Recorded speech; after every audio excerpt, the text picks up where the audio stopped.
I share this story in an interview with Cheryl Feidelman. If you go to her Trust Yourself Again summit, you can hear it, but it feels important for me to say today in context to the email that I just received. So somebody sent me an email and she said basically, be forewarned, because we are people who are incredibly impressionable.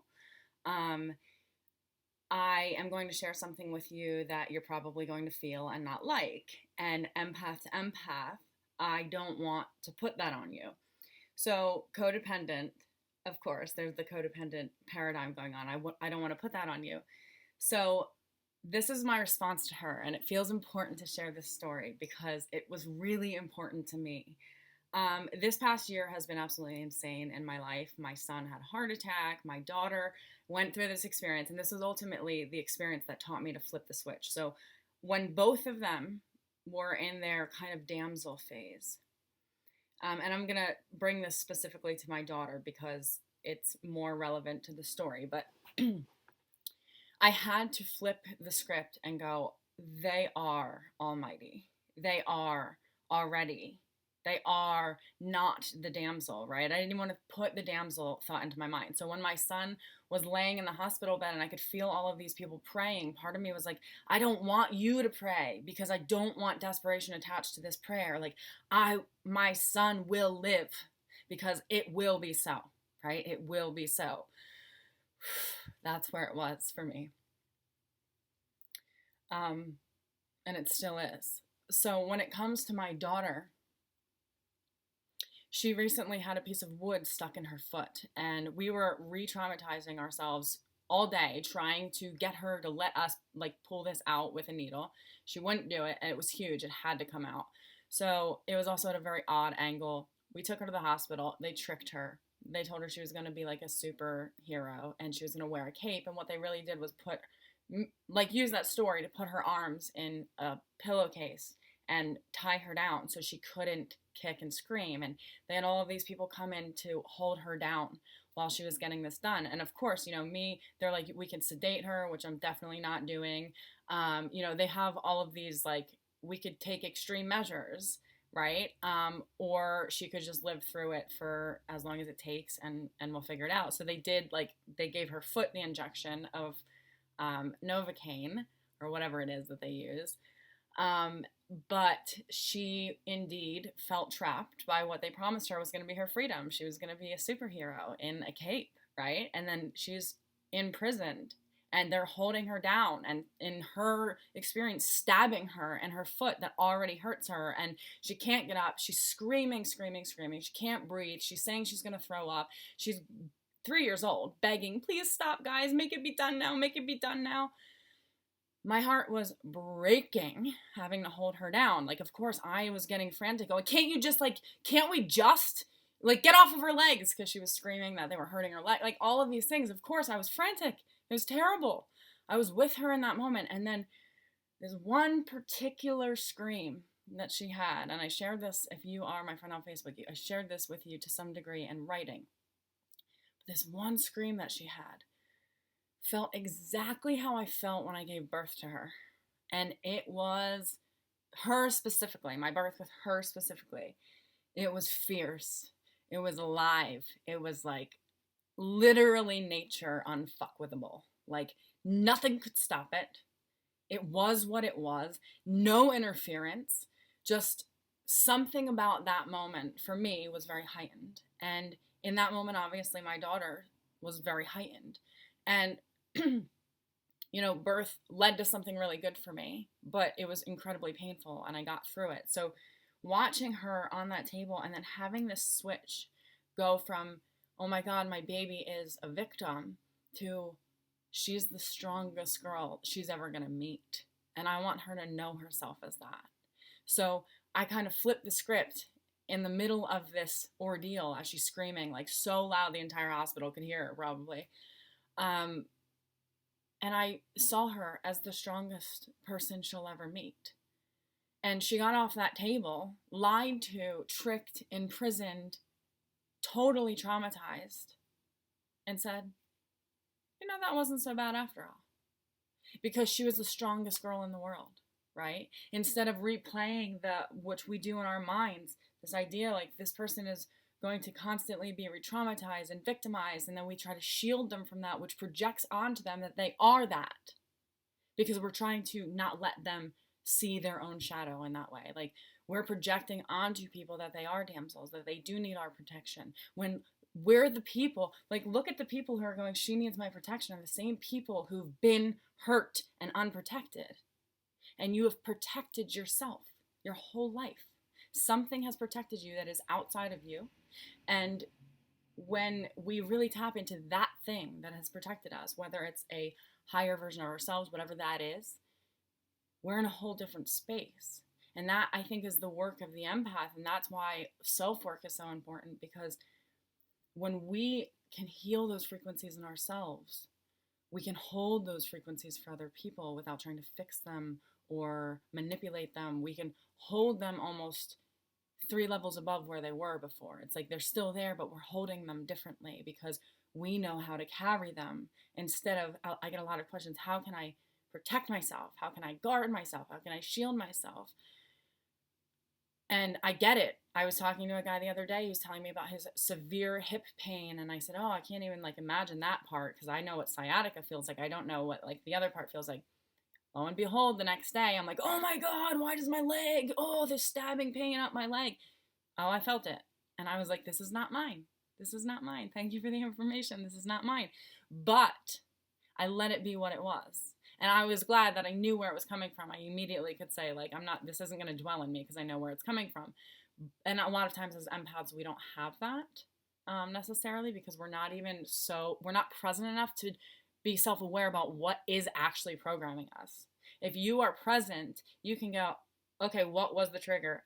It was that thing. If you are unpresent, you're bombarded with triggers, and then you're going, oh my God, I'm being downloaded with all of this information. I don't even know which one to pick up on or which one to take or which one's me. I can't find myself in it.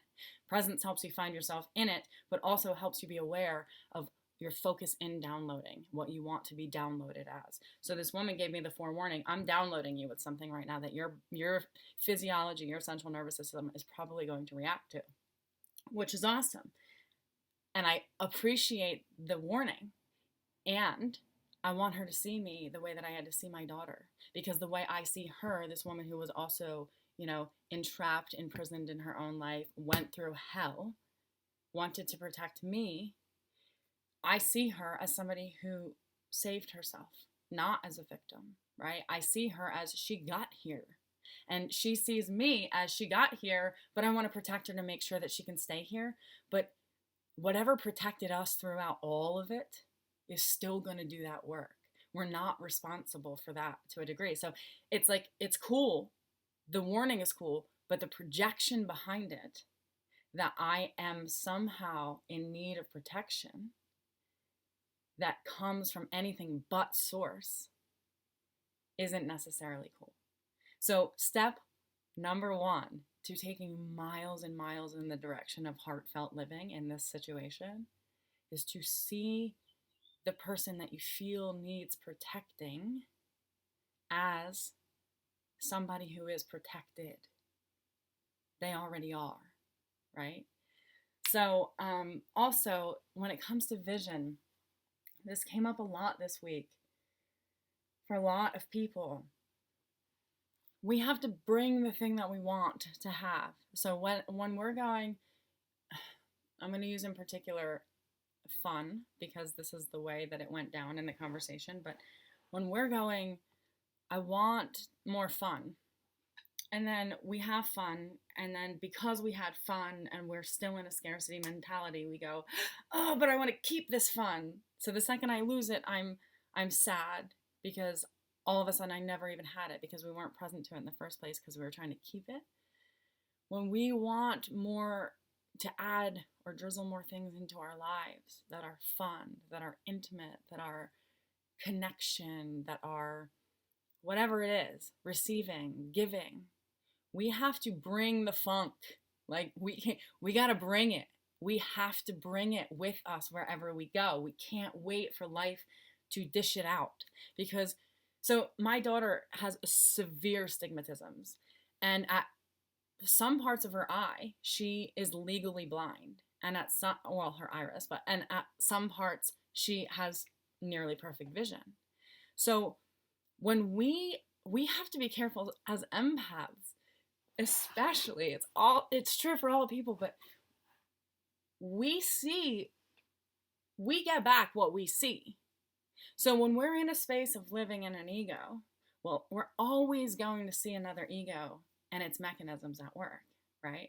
And when we're in a space of living in spirit, we can go, damn, actually, because what was true is that the ego is the thing that wants us to contain ourselves for the sake of other people. It says, like, sit down, don't get too big for your britches. And it's also the part of us that gets mad at other people when they don't contain themselves on our behalf, right? So that's all the ego is. When we're coming from that place, or when we're seeing that in other people, we can be damn sure we're in our ego. But when we're in that space of going, wow, that person actually coming out like that means they transcended their ego in that moment. They just they didn't let the ego stop them. Even if they were aware of the ego being what it is, it didn't stop them from making a move. When we can do that and look at somebody like that, we're very likely in our spiritual sense, which is just like, they're just flowing. They're just doing that thing because they're playing in the matrix and they can, and they know that those thoughts that their ego held them into before don't actually need to be the ruler of their kingdom. Let God be the kingdom, which is pretty fun. It's very scary, new territory, and expansive, but it is far less containable than the ego. So when we want something, we have to look for it consciously, right? We have to look for the thing we want to see. So instead of going, oh, I'm going to work and this isn't going to be fun for me, we have to go, I'm looking for the fun everywhere I go. I'm looking for the fun at work, right? Or if you want work, I'm looking for work everywhere I go, instead of work doesn't exist for me, I can't find anything. It's just where's your focus? If my daughter is capable of being legally blind at some parts of her eye and having nearly perfect vision at other parts, that's like the empath. We have to, though, choose exactly the part of the eye that we want to hold our perspective at and see through. So we have to maintain a focus that's so focused that we bring it from the inside out because we're seeing it. And that's what a lot of us, we care so much about how we're seen, and we forget that actually we're in here. What's more important is what we see than how we're seen, because what we see becomes a reflection ultimately of how we're seen. But two, what we see will be stronger than the way that we're seen. When we're seen in ways that we don't want to be seen, we'll no longer try to stop that person from projecting on us when we know what we see. It doesn't matter what they see. Okay, that's cool. They're choosing to see at that part of the eye. I'm choosing to see what at this part of the eye, and that's cool. I don't have to change their perspective because it's not going to change my perspective about what I see in the world, or what the perspective that I'm choosing to hold in this moment.